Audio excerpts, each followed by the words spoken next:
नमस्ते, माध्यमिक न्यूज़ रे में आप सबका स्वागत है। इस यूट्यूब वीडियो में आज हम गजानन माधव मुक्ति बोध द्वारा रचित निबंध कलाकार की व्यक्तिगत ईमानदारी 1 का वाचन करने जा रहे हैं।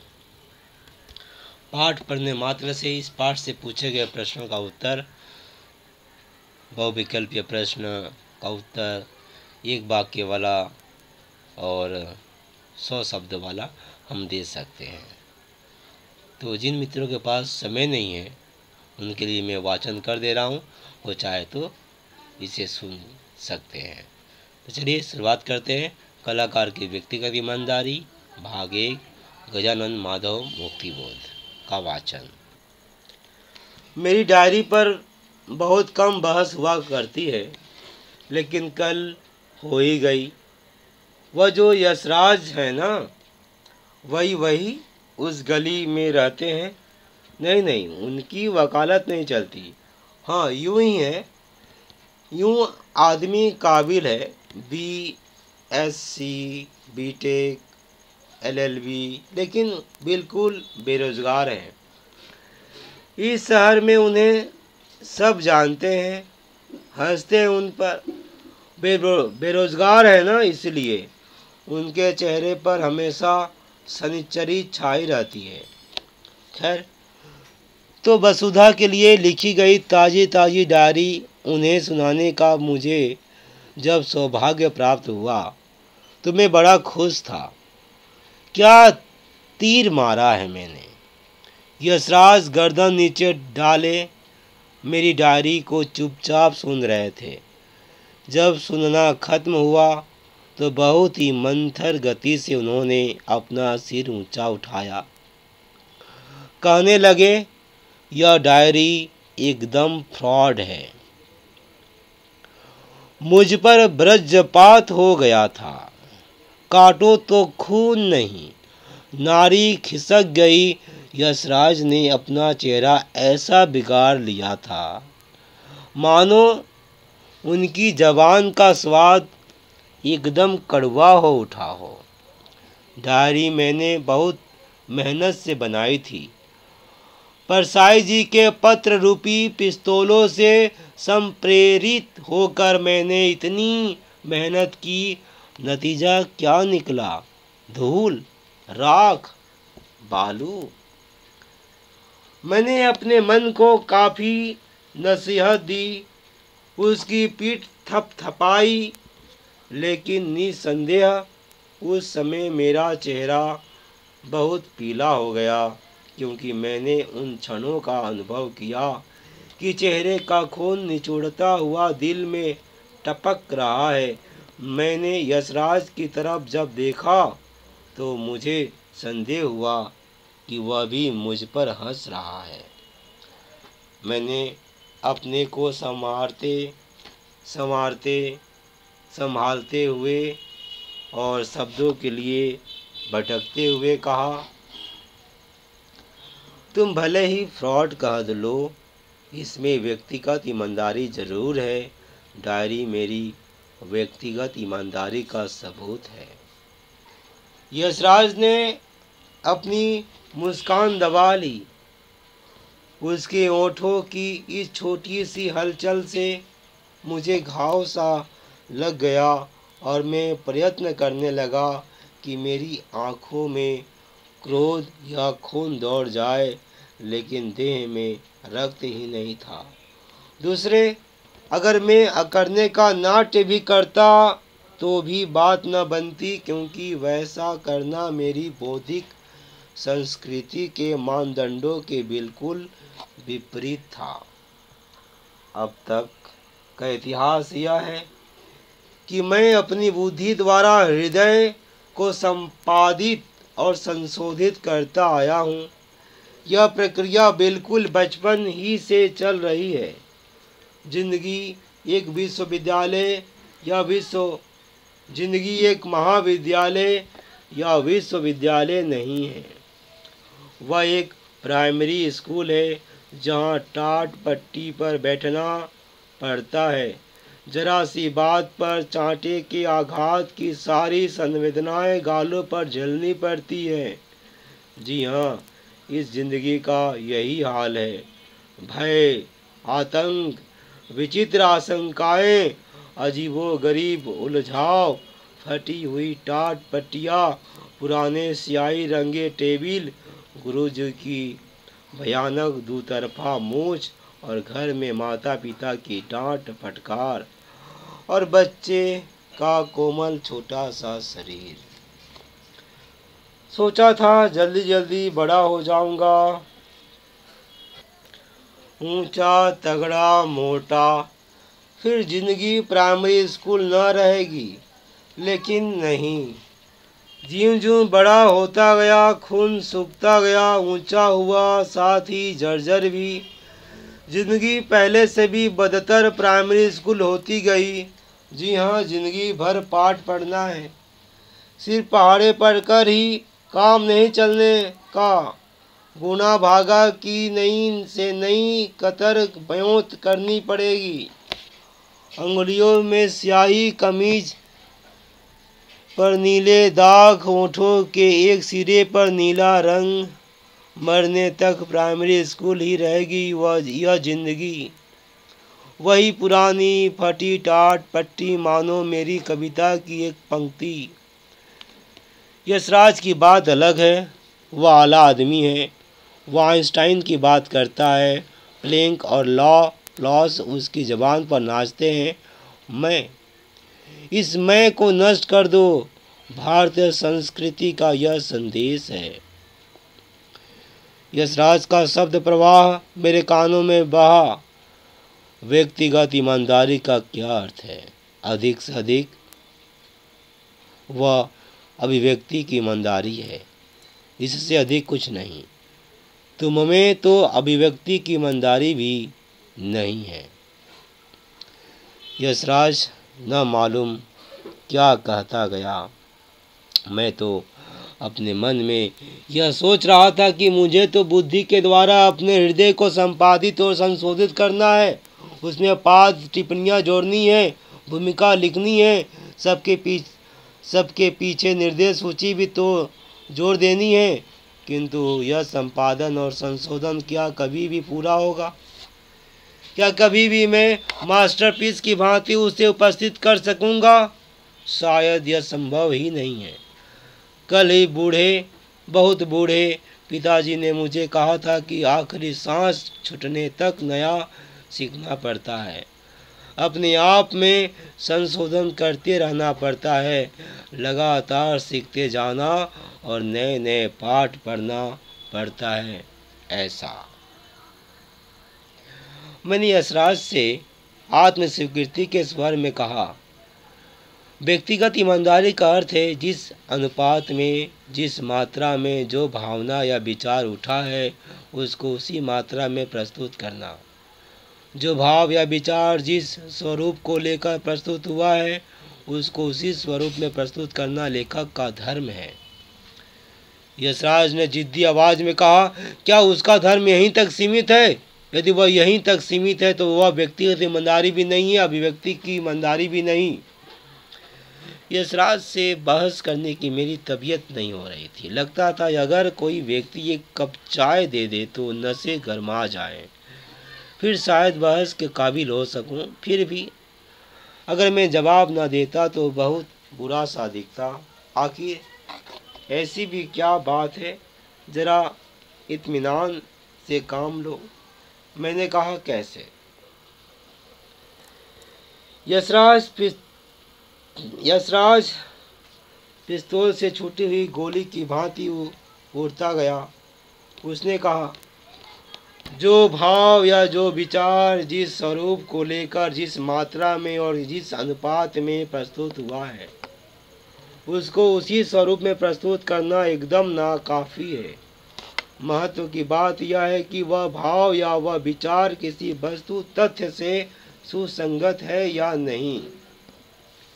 व्यक्तिगत ईमानदारी का नारा देने वाले लोग असल में भाव या विचार के सिर्फ सब्जेक्टिव पहलू, केवल आत्मगत पक्ष के चित्रण को ही महत्व देकर उसे भाव सत्य या आत्म सत्य की उपाधि देते हैं, किंतु भाव या विचार का एक ऑब्जेक्टिव पहलू अर्थात वस्तुपरक पक्ष भी होता है। आजकल लेखन कार्य में करते समय आत्मपरक पक्ष को प्रधानता दी जाती है, वस्तुपरक पक्ष को नहीं।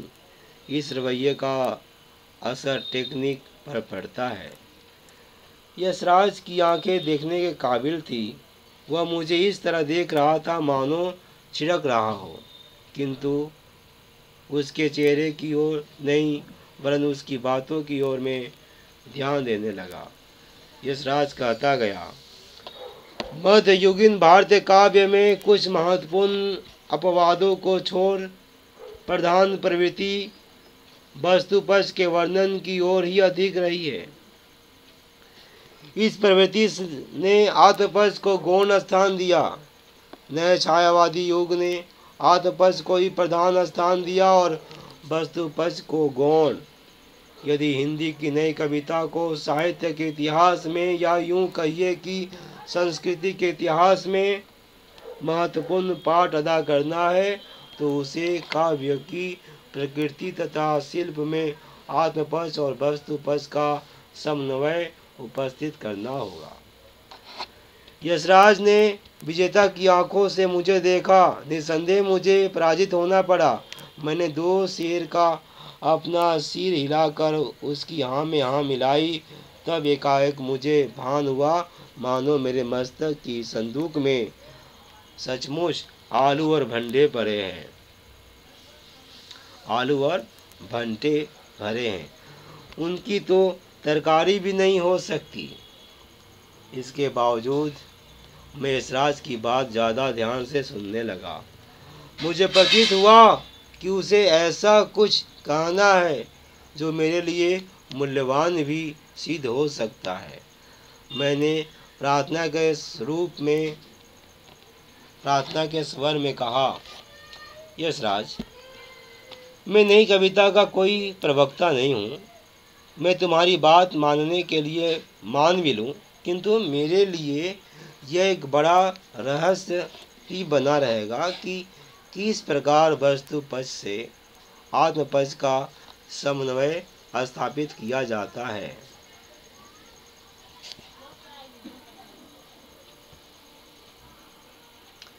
यशराज ने बीच ही में बात काटते हुए कहा, मैं तो तुम्हारी डायरी के बारे में बात कर रहा था। उसके प्रसंग से नई कविता पर चला आया। तुमने जगह जगह व्यक्तिगत ईमानदारी का उल्लेख किया है। उसकी क्या परिभाषा है? मैं बहुत सी नई कविताएं पढ़ता हूँ, मुझे उनमें कुछ विशेष ईमानदारी नहीं मालूम होती। यशराज कहता गया, नई कविता की भी एक लीक पड़ गई है। वह भी एक ढर्रा है। ढर्रे में सब कुछ खपाया जा सकता है। एक बार शिल्प विधान पर अधिकार हो जाए कि बस। उसने जारी रखा, यह तो तुम मानते हो कि भाव या विचार का एक वस्तु तत्व भी होता है, अर्थात वह एक ऐसी मानसिक प्रतिक्रिया है जो किसी वस्तु तत्व के प्रति की गई है। इस मानसिक प्रतिक्रिया में सत्यत्व तो तभी उत्पन्न होगा जब उसमें वस्तु तत्व का वस्तु मूलक आविर्भाव हो, साथ ही उसमें यह बोध भी सम्मिलित हो कि जो मानसिक प्रतिक्रिया उस वस्तु तत्व के प्रति हुई है वह सही है या गलत, उचित है या अनुचित, ठीक अनुपात में है या गलत अनुपात में। यदि ऐसा नहीं हुआ तो बड़ी अजीब बात होगी। मैंने मुस्कुरा कर कहा, हजरत, काव्य की प्रक्रिया ज्ञानात्मक प्रक्रिया नहीं है। यशराज ने जवाब दिया, ठीक, किंतु ज्ञान और बोध के आधार पर ही भावना की इमारत खड़ी है। यदि ज्ञान और बोध की बुनियाद गलत हुई तो भावनाओं की इमारत भी बेडोल और बेकार होगी। उसका असर काव्य शिल्प पर भी होगा। यशराज यह कहकर क्षण मात्र चुप रहा, मानो सांस लेना चाह रहा हो। वह आगे कहता गया, व्यक्तिगत ईमानदारी वहाँ लक्षित होगी जहाँ वस्तु मूलक आकलन करते हुए लेखक उस आकलन के आधार पर वस्तु तत्व के प्रति सही मानसिक प्रतिक्रिया करे। यदि वह ऐसा नहीं करता तो उसकी प्रतिक्रिया में सत्यत्व का आविर्भाव नहीं होगा। मैंने कहा, तुम्हारी परिभाषा यदि स्वीकार कर ली जाए तो काव्य के क्षेत्र में एक दंगा सा मच जाएगा। असलियत यह है कि तुम जिस वस्तु मूलक सत्य की बात करते हो वह काव्य के भाव सत्य से अलग है। यशराज ने आंखें फाड़कर मेरी तरफ देखना शुरू किया, मानो मैं कोई जिराफ या कंगारू जैसा अजीबोगरीब प्राणी हूँ। मैंने भी बहुत गंभीरता से उत्तर दिया, मैं भी अपनी बात कहाँ समझा पा रहा हूँ। दोनों ने अपने अपने आसन बदले।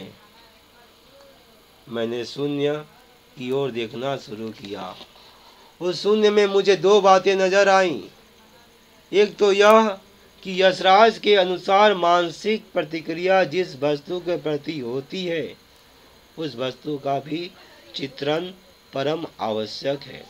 दूसरी यह कि सत्यत्व के आविर्भाव के लिए यह जरूरी है कि कभी उक्त वस्तु तत्व के प्रति सही मानसिक प्रतिक्रिया करे। यशराज की इस अभिमत पर मेरे मन ने इस प्रकार टिप्पणी की। मन कहता गया, अपनी मानसिक प्रतिक्रिया वस्तु तत्व के प्रति सही है या नहीं, इसकी कसौटी क्या है? मेरे ख्याल से कभी लेखक अपने दृष्टिकोण से किसी वस्तु तत्व के प्रति प्रतिक्रिया करता है। माना कि मानसिक प्रतिक्रिया में संवेदना अंतर्भूत है, किंतु उसमें दृष्टि या दृष्टिकोण भी अंतर्भूत है। संवेदना और दृष्टि दोनों से मिलकर मानसिक प्रतिक्रिया होती है। हाँ, यह आवश्यक नहीं है कि मानसिक प्रतिक्रिया में संवेदना अंतर्भूत है, किंतु उसमें दृष्टि या दृष्टिकोण भी अंतर्भूत है। संवेदना और दृष्टि दोनों से मिलकर मानसिक प्रतिक्रिया होती है।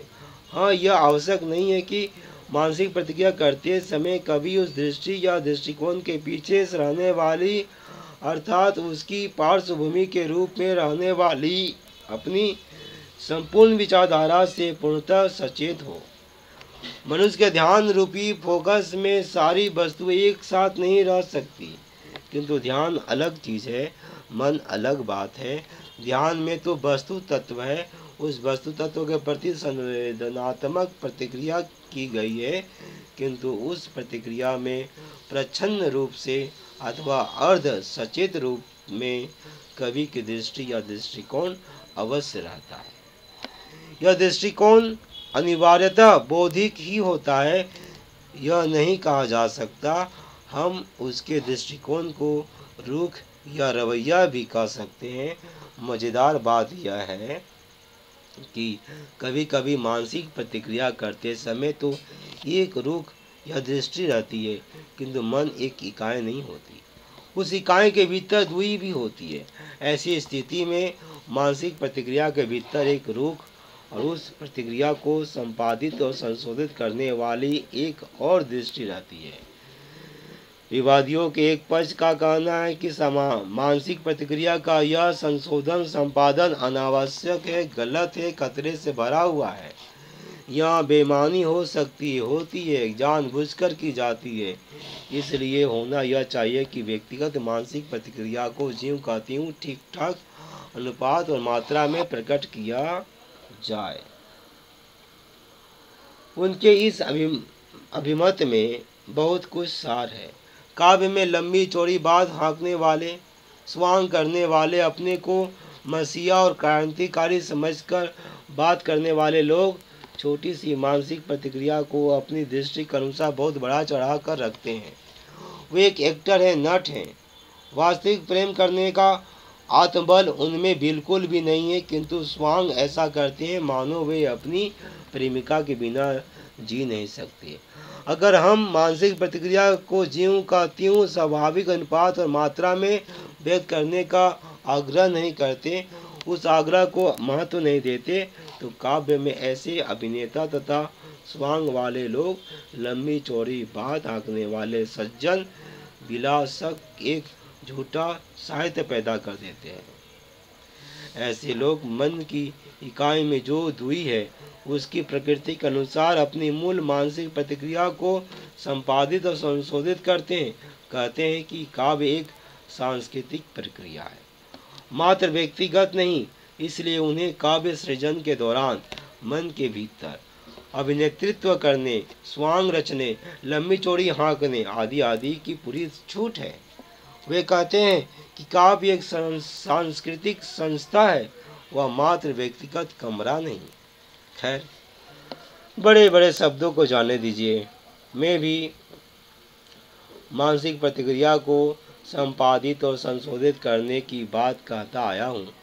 मेरे इस मंतव्य का क्या वास्तविक अर्थ है? और यह यशराज जब मानसिक प्रतिक्रिया के सहीपन की बात करता है, वस्तु तत्व के प्रति सही मानसिक प्रतिक्रिया करने पर जोर देता है, तो उसकी इस बात का निर्देशक महत्व क्या है?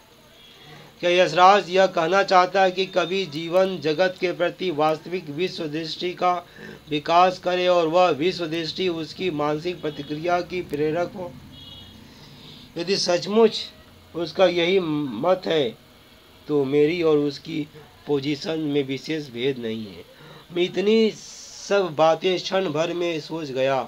भीतर का मेरा अपना सारा विचार जगत मूर्तिमान हो उठा, किंतु यशराज की बातों का प्रवाह कहीं और जा रहा था। वह कहता गया, व्यक्तिगत ईमानदारी वह है जहाँ लेखक वस्तु मूलक आकलन करते हुए उस आकलन के आधार पर वस्तु तत्व के प्रति सही मानसिक प्रतिक्रिया करे। यदि वह ऐसा नहीं करता, तो उसकी प्रतिक्रिया में सत्यत्व का आविर्भाव उत्पन्न नहीं होगा, यही ना? मैंने जवाब दिया, तुम्हारी परिभाषा यदि स्वीकार कर ली जाए तो काव्य के क्षेत्र में एक हंगामा मच जाएगा। काव्य का सत्य शासकीय या वैज्ञानिक सत्य नहीं है। यदि वस्तुत्व वैसा होता तो अब तक दुनिया में जितना भी काव्य साहित्य उत्पन्न हुआ है वह तुम्हारी परिभाषा का अनुगमन करता। यशराज बीच में बोल उठा, मैं तो व्यक्तिगत ईमानदारी की बात कर रहा हूँ। मैं तो यह कहना चाहता हूँ कि हिंदी में, मैं हिंदी की बात ही बोल सकता हूँ, बहुतेरी ऐसी कविताएं हैं जो बिल्कुल फ्रॉड है। जिसे तुम नई कविता कहते हो उसमें भी फ्रॉड की कमी नहीं है। शायद यशराज ने मुझे उत्तेजित करने के लिए कहा गया होगा, लेकिन ईश्वर की कुछ ऐसी कृपा रही है कि मैं विचलित नहीं हुआ। मैंने शांत भाव से तिरछी मार की। मैंने कहा, तुम्हारी आलोचना क्या फ्रॉड नहीं है? मैंने कुछ आलोचकों के नाम भी लेना चाहे, लेकिन कुछ सोचकर चुप रह गया।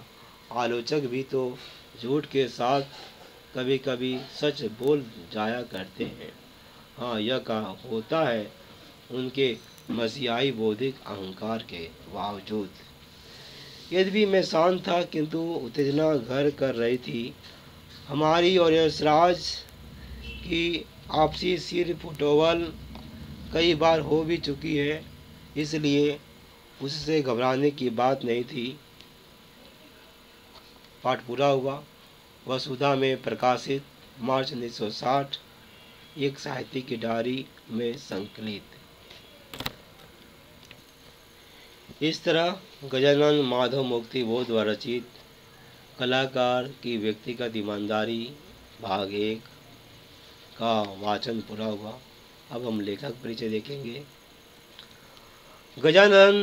गजानन माधव मुक्तिबोध का जन्म 13 नवंबर सन 1917 ईस्वी को ग्वालियर के मुरैना जिले के श्योपुर कस्बे में एक मराठी ब्राह्मण परिवार में हुआ था। इनके पिता माधव जी ग्वालियर के पुलिस विभाग में अधिकारी थे। मुक्तिबोध जी की प्रारंभिक शिक्षा सुचारू रूप से नहीं हो पाई। उन्होंने हिंदी में एमए किया। पिता के सेवानिवृत्त होने के बाद परिवार के भरण पोषण की जिम्मेदारी इनके कंधों पर आ गई। उन्होंने बड़ानगर के मिडिल स्कूल, शारदा शिक्षा सदन और उज्जैन के मॉडल हाई स्कूल में अध्यापन कार्य किया। विद्यार्थी जीवन से ही मुक्तिबोध जी रचनाएं लिखने लगे थे। इनकी रचनाएं कर्मवीर, वीणा आदि पत्र पत्रिकाओं में प्रकाशित होने लगी थी। प्रारंभ में इन पर छायावादी प्रभाव रहा, लेकिन बाद में वे मार्क्सवादी विचारधारा से प्रभावित हुए और उनके विचारों में क्रांतिकारी परिवर्तन आया। मुक्तिबोध हिंदी कविता की नई धारा के कवि हैं। इनकी कविताओं में बीम, फैंटेसी, आत्मसंघर्ष स्पष्ट रूप से दिखलाई पड़ता है। इनकी प्रमुख रचनाओं में